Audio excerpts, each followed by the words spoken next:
bam. How many salt lovers do we have in here today? Salt lovers, you put salt on everything. If it doesn't have salt, or if it already has salt, you go ahead and you add it to it. I didn't see the hand, sorry, I was talking. All right, we have a few. Any haters of salt? Salt haters? We have one salt hater. It's all right. It's all right. It's cool. It's all right. Well, last week, Jeff started us off on this BAM series. Can you guys say BAM for me? BAM! Wow, that's good.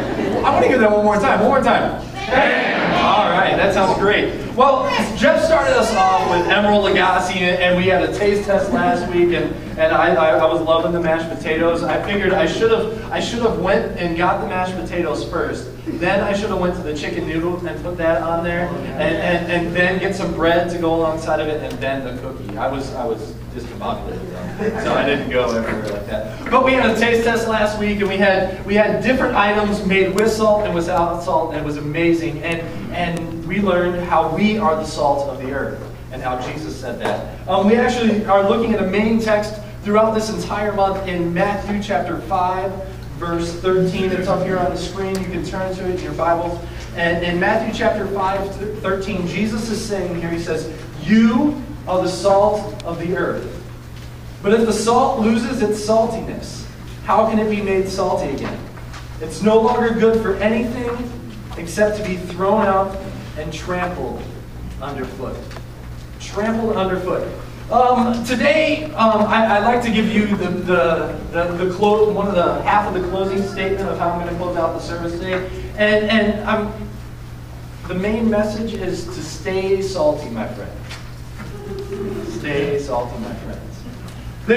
There's those of you that maybe the giggling crowd over here, they've got it. They understood everything that Stay Salty, my friends need. But if you guys could hold on to it and let the others catch up to you, I would really appreciate that. But we all love salt. How many of you are Gordon Ramsay fans? Gordon Ramsay, you like Master Chef, Hell's Kitchen, and he's a chef, and he just yells. He just screams and yells at these chefs that are trying to compete to be the #1 chef in the world and to work under Gordon Ramsay and own one of his restaurants. And one of the things that Chef Gordon Ramsay does, I remember this, I think from the very first season, he sat down with all these chefs and he just watched them. He sat down at the table and they all gathered to their food. One of them then reached and grabbed for the salt and started salting their food. He said, "You're fired." He said, "You're gone." Because they hadn't even tasted the food yet. They were just adding salt to it just to add salt. And they didn't even know if it was a great dish. He believes that a great dish isn't going to need anything extra. Just like a great steak, you don't need A1 sauce to make your steak good. It's just good. It's cooked with all the flavorings. And so he did that with salt.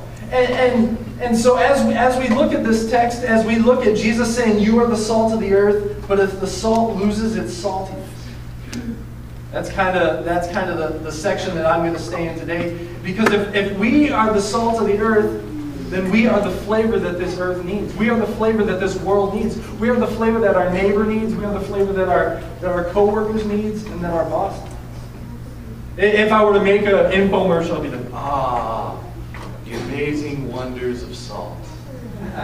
And I would just sit here and eat in front of you, and it was amazing. It makes bland food taste better. And I would go, and you would wake up on Saturday morning, and you'd be flipping through the channels, and you'd see me there talking about salt. But Jeff talked about that. Jeff talked about salt, but he talked about the salt that was used while Jesus was talking here. While Jesus was talking here in this moment in time, he was talking to a crowd of people on the Sermon on the Mount, and he's talking to them, about this salt. Everyone knew what salt was. Salt now isn't as common. It wasn't as common as a thing. It was actually, as the Romans, as Jeff pointed out, that it was actually used as a form of payment. And that's where we got salary. That's where we get that saying, "You're not worth the salt." You're not worth your salt. And so that's kind of how we got that. But the Romans used it as payment. And so these people that are here that are listening, they know that salt is used as payment. They know that it's flavor to foods. But then he goes on to talk about if salt loses its flavor. You know, the other day I was on the phone with my mom a few days back, and she was talking to me about my sister. My sister had been going through some weird pains, and she had this pain going on in her back. Now, most of my family, we don't like doctors. They're not our most favorite thing, and maybe some of you are the same way. You're not ready. Oh, I'm ready to go to the doctor. That's not us. We don't like the bills. We're cheapskates. And so she was talking to her, and naturally, the caring husband that I am referenced my wife's similar pain that she was having in her back at the same time. And so I really paid attention to this conversation. And so I'm paying attention to this conversation, and she's talking about a natural care. Now my ears perked up again because, you know, I'm cheap. And I don't want to pay for the doctor, as well as I don't want to pay for the medication that I have to take to get away this pain, especially if there's something that I can do. Well, my mom told her about this wonderful thing called Epsom salt. Epsom salt. Maybe some of you know what it is. I had a friend that recently turned 30, and I got him a big bag of Epsom salt. Because as she began to tell me the story, I remembered that we used to always have a box or a bag of Epsom salt in our bathroom. I don't know if that rings true to any of you, but we had this Epsom salt in our bathroom, and what we would do with this Epsom salt, we would draw a bath water and we would put Epsom salt all in it. And as you lay in this bath full of Epsom salt, it cleans off the dead skin, it heats up the water, and it just relaxes the muscles. Some of you may go home and try it today. You can pick it up at Walgreens, CVS, Walmart, anywhere. And so this Epsom salt story, I'm paying attention to this. I'm remembering my dad doing it. I'm remembering me finding Epsom salt and being like, pouring it in there just to see if it would do anything as a 10-year-old. And so I played around with this Epsom salt. I heard this story, and I thought of this verse, and then I went out and bought my wife some Epsom salt. Went out to Walgreens, and I picked it up, and it was spearmint Epsom salt. It's weird. And so it actually said on the back of it that you can bathe in it at the beginning of every season. At the beginning of fall, at the beginning of winter, and it would clear off and cleanse the pores, and it would clear off the dead skin. And so I read that, and I'm like, wow, this is some powerful stuff. And then I get to the end of the paragraph where it also says to mix it with water and drink it as a laxative. Wow, this stuff is really, really powerful. And so in reference to our main verse today, in Matthew 13, you are the salt of the earth, I thought if we as Christians were not just Christians in the salt, in the flavor area, but what if we were like that Epsom salt? What if we were somewhere where somebody could go and soak, where somebody could worry about the pains and the lives and the struggles that they have, where they could soak in the salt that we are. They could come to LCC on a Sunday morning and just soak in that presence and realize something is different here, and I like it. And then that other thought jumped in. What if we were a laxative? but come to find out though, Epsom salt isn't the actual salt that Jesus was talking about. I just love that story. And it's not the sodium chloride that Jesus was talking about. But with a little research into Jesus' time and seeing where these people lived, they went to sources like Gaza and northern Palestine to get their sodium chloride, their salt that we have today. The salt that, as you know, you can have it in your little salt shaker on your table, and you're not worried that it's going to lose its flavor. You don't have to wonder if you're going to go home and have salt. You're going to use your salt shaker and be like, no, what's going on? I need more. What?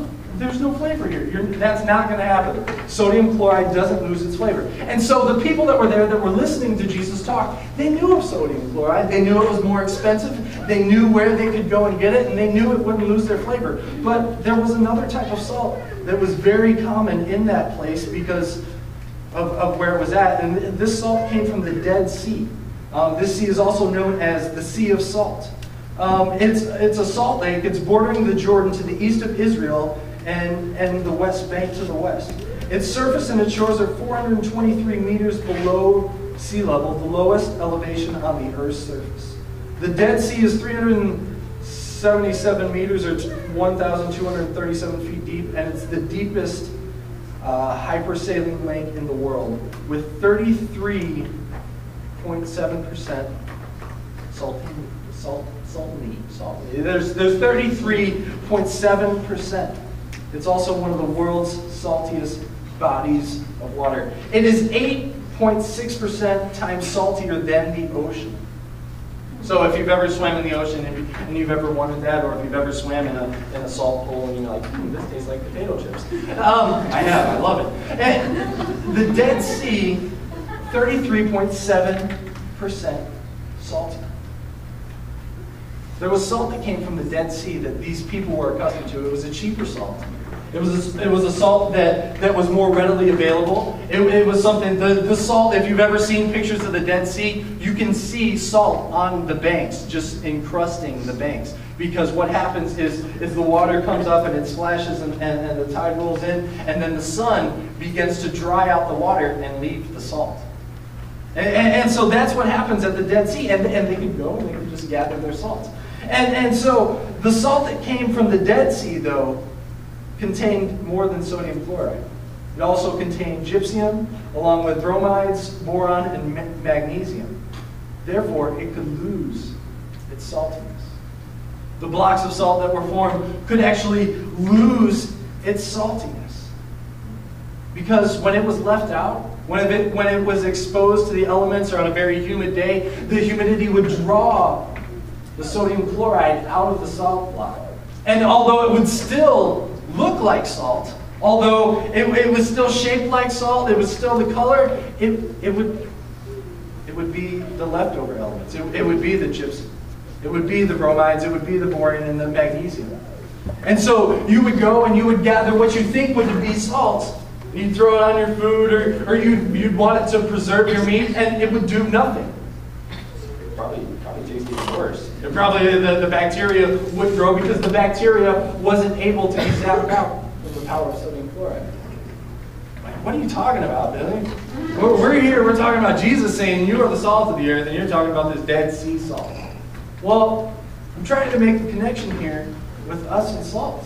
Because if Jesus says we are the salt, everybody say that with me. Say, I am the salt. I am the salt. You said it. You admitted it, and now I'm going to hold you liable. Because if we are the salt, then just like last week, when Jeff talked that it's a preserver, are we going to be a preserver to the world? If we're salt of the earth, are we going to be that preserver to the world? Are we going to be so much of value that people value